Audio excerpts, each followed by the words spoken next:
Welcome, Fortune Cookies fam. We have a brand new little member of the extended royal family to talk about now. And this baby girl arrived with some very interesting timing. Congratulations to Princess Eugenie and Jack Brooksbanks. They welcome their third child. It's their first daughter, Monday, August 3rd in the evening in Lisbon, Portugal. We don't have a name yet. I am patiently looking for a name, but there's no name yet. But she is a Monday's child. You know what they say about Monday's child. Monday's child is fair of face. Happen to be a Monday baby myself, so I'm already partial to this particular baby. But wait till you see the astrology that she arrived under. We're going to talk about the fact that her birth was announced on Meghan Markle's birthday. It was also the Queen Mum's birthday, but that opens up a whole different can of worms. So this is going to be a 4-part series. 3 parts for the general audience, 1 special on Sunday for my membership. So if you want to become a member, click that link down below and you'll get all 4. But I will be right back.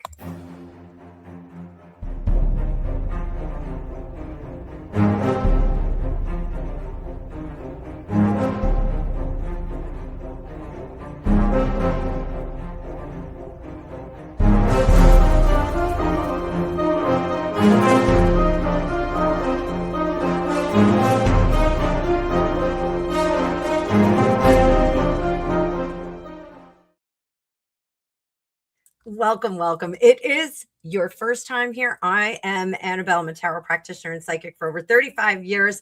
I am an astrology student this year. So in 2026, I've been adding more astrology into the channel so that you guys can understand a little bit more about what is going on energetically with your favorite celebrities and political figures, and also for you. So don't forget, I do private readings for you guys. You can find links in the description of this video and also in my about section. Would love to see some of you on my schedule. I've gotten some amazing feedback from some of you over the birthday sale that I just had.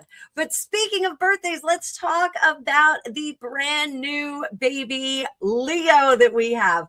So I wanted to take a look, and I took a couple days before I did it, for Baby Girl Brooksbank. Now, again, I do not have a name yet. There's a lot of discussion about possibly having an homage to the late, great Queen Elizabeth in the name. We will see. Facts that we have: she was born 6:20 p.m. Lisbon, Portugal on Monday, August 3rd, 2026. She was 6 pounds, 9 ounces and had the cutest little onesie on with wings on it. You can see that in the official announcement. She's the 3rd child, first daughter, little sister to August and Ernest, and she is 15th in line of succession. Her brothers don't have titles, so she is not really expected to have one either.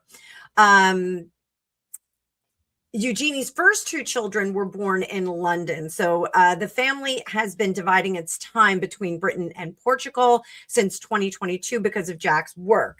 So we're going to talk about Monday. I am a resident Monday child. I love that. And I'm choosing to regard this nursery rhyme as an established fact for this child. So Baby Girl Brooksbank, you will be a Monday child, fair of face. Get some beauty into that York line over there. Not saying that they're not beautiful. I actually thought Fergie was very cute. And I think that Eugenie and Beatrice are both lovely young ladies. I am partial to Beatrice, though. I think she has a very, very particular look. So what do the heavens actually look like when this particular Monday child arrived? So obviously we are in Leo season. So her sun is in Leo. Her moon is in Aries. Mercury's in Cancer. Oh, good luck with that, honey. Venus is in Virgo, Mars in Gemini, Jupiter in Leo, Saturn retrograde in Aries, Uranus in Gemini, Neptune retrograde in Aries, and Pluto retrograde in Aquarius. So the day's sky confirms all of these placements, and the Aries moon was moving into conjunction with Saturn that evening. So want you to pay close attention to that. Let's take a look at that sun and Jupiter in Leo. What is that going to give this baby? Visibility. She's born into a famous family. There's no escaping that right now. With all of the brouhaha around her grandparents, there's going to be some focus on her. Hopefully, this is going to be a dawn of a new generation, or at least contributing to the new generation of more positive kind of happiness there. Loads of charisma with this Leo sun, Jupiter and Leo as well. Identity and confidence are going to be on fleek. I'm using an old term. It's going to be dialed up to 11.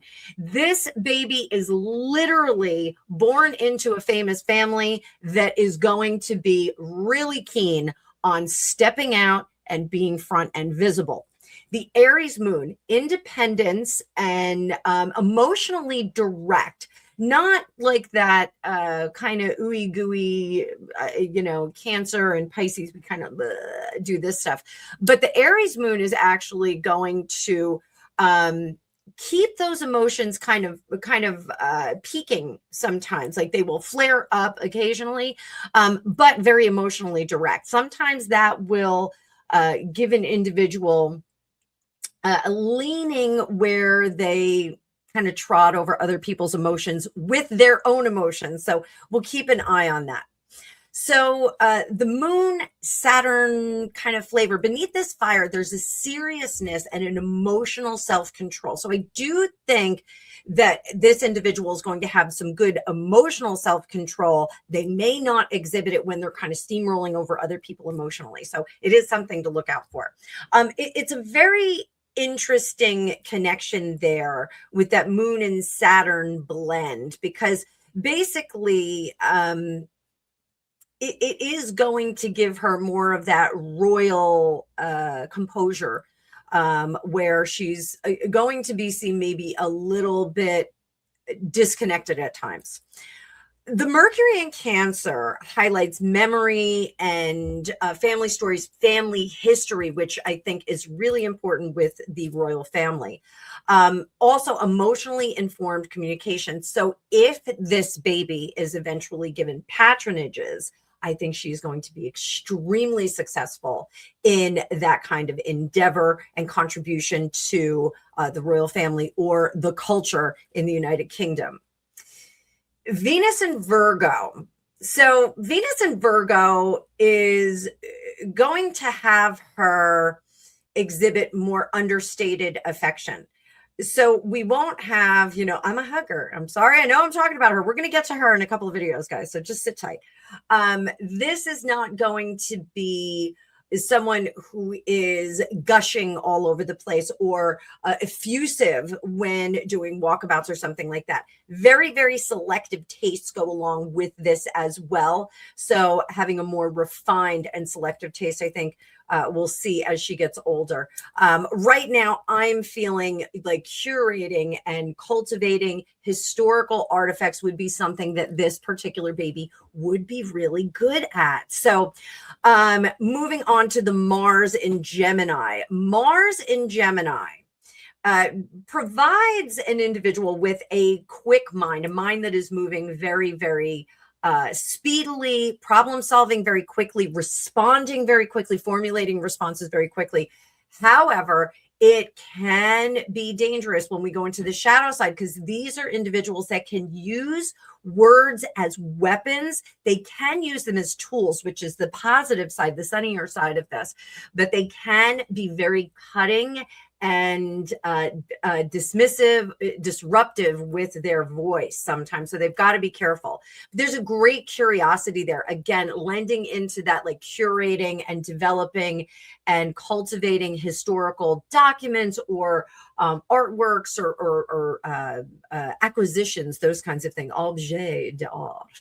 So there. So that is pretty cool. Now, she's born 9 days before the August 12th solar eclipse in Leo. And a lot of my friends are calling me up. They're starting to feel the churn of that solar eclipse. The eclipse is actually going to be visible in Portugal, from parts of Portugal, not the whole one. So that's going to be kind of fun. So, she is kind of some of that. She is getting some of that. She doesn't just arrive as a Leo. She arrives immediately before this major eclipse. I think that this one can make their mark. This one may be a little bit of a shining jewel in the royal family. So King Charles, Prince and Princess of Wales, pay attention to this baby. So let's pull some cards on this. Let's see what we can get. I'm going to put down my orb. The whole time I was doing that astrology, I was holding my solidite. This is from Otter Spirit. Otter Spirit is a partner that I have. I am one of their ambassadors, and they have intentional jewelry. You guys know I'm always wearing my Otter Spirit jewelry. But this solidite helps me think clearly and speak my truth. So when I am struggling with a new subject like astrology, this is a new subject for me, I'm going to grab this sucker and I'm going to put it in my hands, and I am going to be able to speak loudly. The beautiful thing about these spheres is that they cast their energy out from the center out. So it's more of like a global kind of energy that gets around us. When I have my bracelets, every time I shake them, it energizes them. It energizes me. It kind of sheds some more of their positive properties on me. So by all means, guys, there's a link down in the description. You can get 20% off with Fortune 20. You can get 30% off with Fortune 30. Use the link down below. It lets them know that I sent you over. But let's do some cards, guys. I have been using the Tarot of the Divine all week, and I want to tell you a little story. All of the tarot cards associate with a planet or an element, a date, a period of time. And in this particular deck, the Tarot of the Divine, this is an extra book that you can get. I tagged this and the deck in the video if you're curious about it. But I was looking for a multicultural tarot deck, and this one has multicultural fairy tales, folklore, and all of the cards are redesigned with those in mind. So it does change the meaning of the card sometimes. But one of our cards depicts Leo, and that is in the traditional tarot canon. It is the Strength card, and it represents Beauty and the Beast in this particular deck. So I do want to share that with you. It is a Chinese fairy tale for some of you that don't know that. But once upon a time, there was a man who had 3 daughters, all greatly skilled in embroidery. The father, doting on his children, would regularly pick flowers on his way home to inspire his daughters. Good man. But one day, he couldn't find a single flower along the path. In search of a flower, he accidentally wandered into the domain of the beast. Furious that the man disturbed his garden, the beast threatened to devour the man. Terrified, the man begged for forgiveness, saying he only wanted a gift for his daughter. The beast then promised to let the man go, but only if the man promised to send one of his daughters to marry him, and the man reluctantly agreed. The man returned home to his daughters, but feeling guilty, he told them nothing of the deal that he made. But insects sent by the beast came to harass him more and more each day until he finally confessed the whole story. Upon recanting the unfortunate tale to his daughters, the elder 2 refused to marry the beast. Only the youngest one acquiesced. She returned to the beast and was terrified by his giant teeth and glinting eyes. But over time, she became used to him. She performed the domestic task of his beautiful home, and he was very kind to her. And in this way, she came to like his company. Who doesn't love a beast? However, one day she heard her father was sick and begged the beast to allow her to return to him. He granted her permission to take leave. Coming back many weeks after her father had recovered, she found the beast dying of loneliness and thirst. She quickly pulled him to the river and plunged him in. He emerged, transformed into a handsome man. He told the surprised beauty that he had been cursed, but that her love had set him free. And from that day on, they brought gifts to her family and lived happily ever after. So what the tale tells us and how it changes the way that we look at the strength card in the Tarot of the Divine is that sometimes we have to have patience. Sometimes we have to almost empty our cup and die before we can see the fruits of our labor or the fruits of our efforts. So the father in this tale had to wait for the fruits of his effort for that third daughter to really come along. And we have another third daughter today that we're talking about, third child. But also the father had to wait for his third daughter to return so that she could help heal him.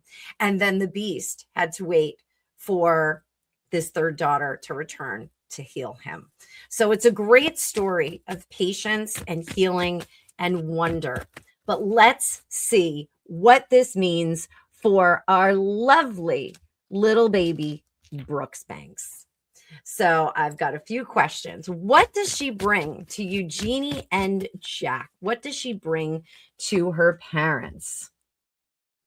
And we have transformation in reverse.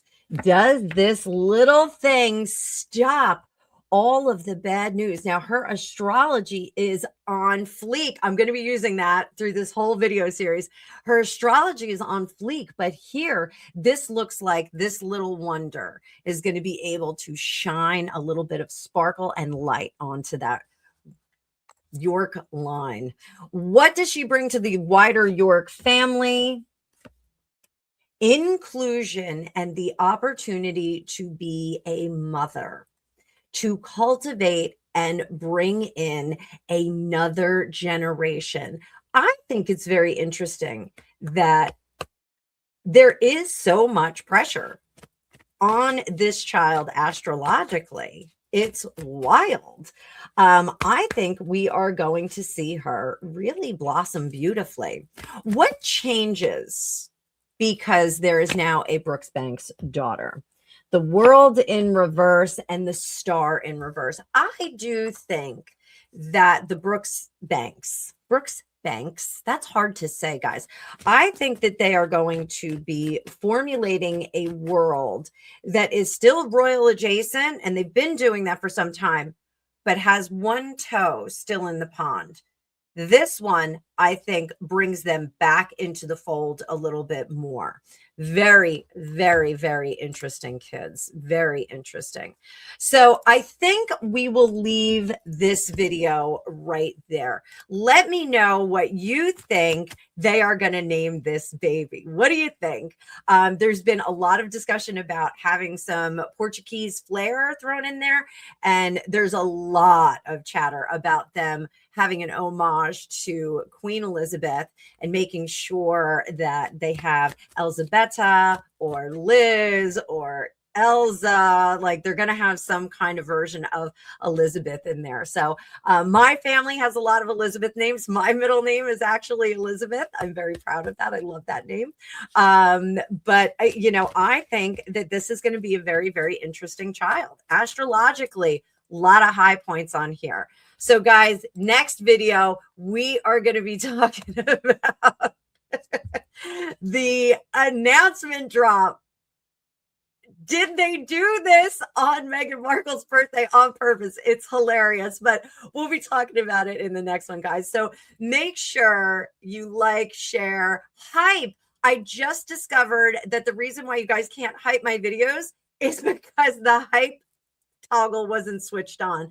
So if you can hype this video, throw some hypes on it. The hype is a feature that YouTube put in there so that smaller channels like mine can get exposed to a wider audience, but it's by you guys. You guys have to do it for me. So thank you so much. I will see you in the future. Exciting times.